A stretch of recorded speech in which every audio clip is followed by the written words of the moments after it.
बिस्मिल्लाहिर्रहमानिर्रहीम। प्यारे तलबा, हम मुरक्कब नब्ज़ें पढ़ रहे थे और अब हम पढ़ेंगे मुरक्कब नब्ज़ नंबर 3 यानी कि कशरी उज़लाती गर्म खुश्क नब्ज़।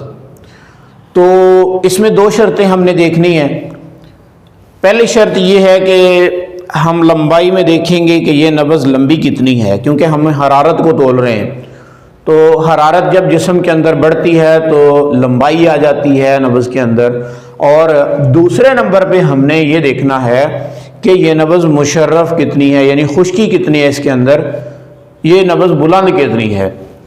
तो याद रखें कि ऐसी नब्ज़ जिसके ऊपर हम हाथ रखें और हाथ रखने के साथ ही हमें फौरन ही उसकी हरकत महसूस ना हो, लेकिन हमने जिस्मे नब्ज़ के ऊपर थोड़ा सा दबाव दिया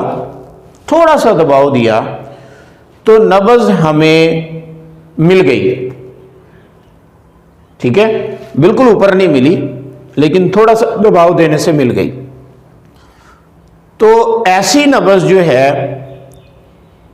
ये कशरी नब्ज़ होती है। लंबाई इसकी होती है क्योंकि हरारत जो है ये नब्ज़ को लंबी कर देती है।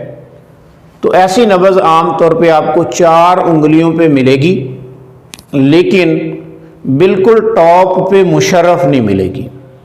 ये मुशर्रफ और मुनखफिज के दरमियान में आपको मिलेगी, यानी कि ये नब्ज़ बिल्कुल ऊपर आपको महसूस नहीं होगी, थोड़ा सा दबाव देने से महसूस होगी, लेकिन इसकी लंबाई जो है ये 4 उंगलियों तक जा सकती है और जाती है।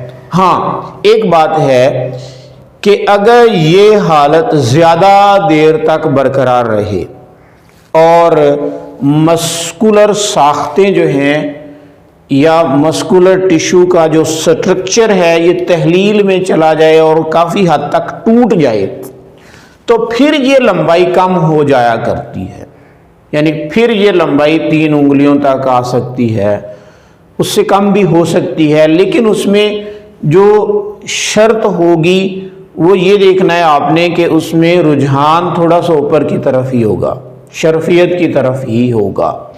तो ऐसी हालत में सुफरा या बाइल कीमियावी तौर पर एक तो बन ज़्यादा रहा होता है जिस्म के अंदर, और दूसरा जिस्म व खून के अंदर स्टोर हो रहा होता है, जमा हो रहा होता है।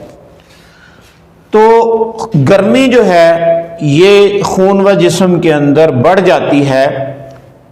इसी हालत में जॉन्डस भी होता है, यानी कि जिसको पीलिया या यरकान कहते हैं, और सोज़श जिगर के अवारज़ात भी इसमें पाए जाते हैं, और भी बहुत सारी अलामात हैं जिनका हम आगे चल के अलामात के ज़ुमरे में बयान करेंगे।